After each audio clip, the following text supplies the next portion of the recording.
Well, this is my last jar of my sauerkraut that I made last year in 2023. Same thing, I always do this at St. Patrick's Day because the cabbage is so inexpensive. So my sauerkraut is all fermented and ready to go. Let me show you a picture of it. I tasted it. It's absolutely perfect and delicious. So I'm gonna go ahead and can it up today. So this is my crock full of sauerkraut. As you can see, it's a little bit crunchy, but it's definitely the most wonderful, delicious texture of sauerkraut. Now, after we can it, it's gonna continue to ferment a little bit. So this is gonna be absolutely perfect for 2024. So I'm gonna go ahead and get this started and show you how I can it up. It is so good. This stuff is wonderful. So the first thing that I'm going to do is I'm going to move this fermented cabbage over to a pot so that I can get it heated up. Now, I don't really care to get it to a boiling, but I do need it heated up so that I can put it into the hot water bath canner. Now, this was 5 whole heads of cabbage. And as you can see, it's really broken down. So I don't know how many jars I'm going to get out of this, but I decided to use a larger cooking container here just because I have so much of this that I'm going to be trying to heat up. If you grew up in a Polish or a Czech or Austrian home, you know exactly what I'm talking about. This is something that my grandma did. As long as I can remember, she had a big crock of cabbage. Now, she always had cabbage on hand, but she also had sauerkraut on hand. I'm gonna go ahead and add the lid to this and get this sauerkraut started. Like I said, all we're doing is heating it up, and then we'll come back when this is ready to put in the jars. Alrighty, I don't want to bring this cabbage to a boil, but I do want it to be hot, which is where I am right now. So all I'm going to do is put this cabbage into, I'm going to do pints, but I've got 2 quarts. I usually do a couple of larger ones. Now I'm going to can these with a 1/2 inch of headspace. I want to go ahead and the pints will take 10 minutes in a water bath canner, and the quarts are going to take 15. So I'm actually going to can everything for 15 minutes. So I'm actually going to turn down my heat because I don't want this to continue cooking. I'm going to go ahead and put the cabbage into the jars, and then I'm going to add the brine all at the end. So I'm not going to pack this super tight, but I want to make sure that every one of these jars has plenty of sauerkraut in it. And you can see there's a little bit of steam from this, but they're not boiling hot. They're just heated up. So I want to pack them down enough that they're going to be not more than a 1/2 inch of headspace. And that actually looks really good right there. So I'm going to pack all these jars. And then as soon as I'm done, I'll show you how I put my brine in and get these all put together and ready for the canner.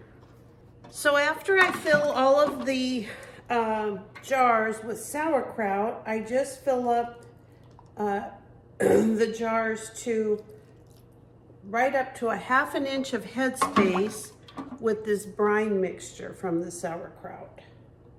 Now, if you need more brine, the Ball canning book tells you how to make additional brine. It looks like I might need some more, so I'm actually gonna start that in just a couple minutes. I can see already this isn't gonna be enough to finish my sauerkraut. All right, so what we're gonna do is make a little bit more brine mixture, and then I'm gonna kind of jar up the ones that I have so far. So it calls for 4.5 teaspoons of pickling or canning salt with 4 cups of water.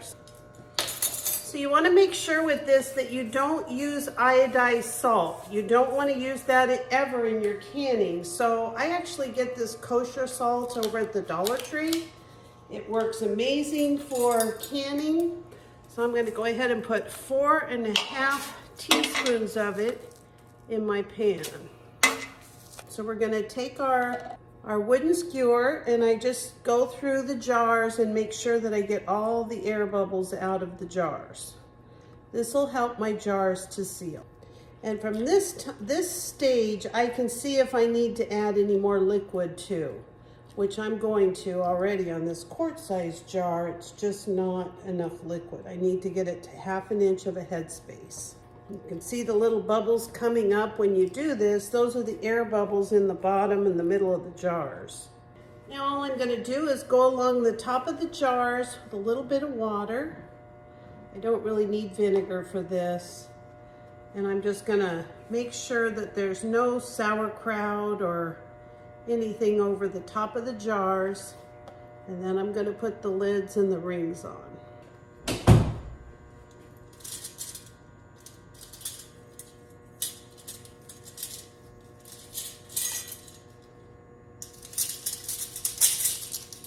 One of the things that I do when I'm maintaining my lids is I just put them on an old coat hanger, and I put them in my kitchen closet, my pantry, and then I've always got them handy when I need them.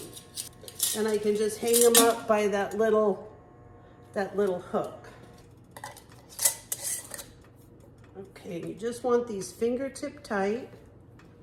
I'm glad I made a full batch of the brine. It looks like I'm going to actually use most of it. All right, so now what I'm going to do is just finish going through my jars with the skewer, get the air bubbles out of the rest of them, and then I'll top them off, put the lids and rings on them, and I will put everything in the canner. Okay, everything's ready for the canner. Just gonna put it in and show you how it looks as soon as it gets in there. As you can see, all of my jars are in the canner. I've got my water starting to boil. Actually, it is boiling, but it's coming back up to a full boil because I just added all the jars.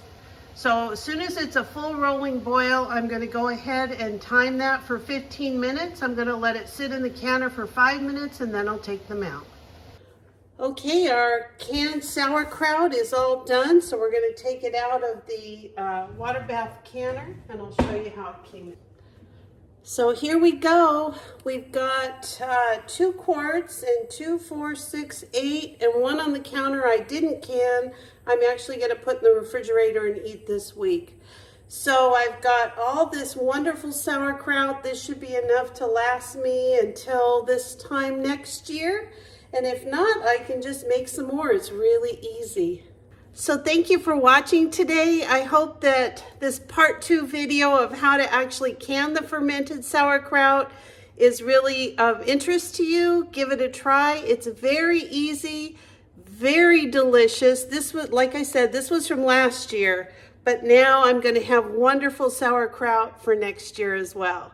So if you're not a subscriber, please consider subscribing to my channel, and I'll see you next time. Bye-bye.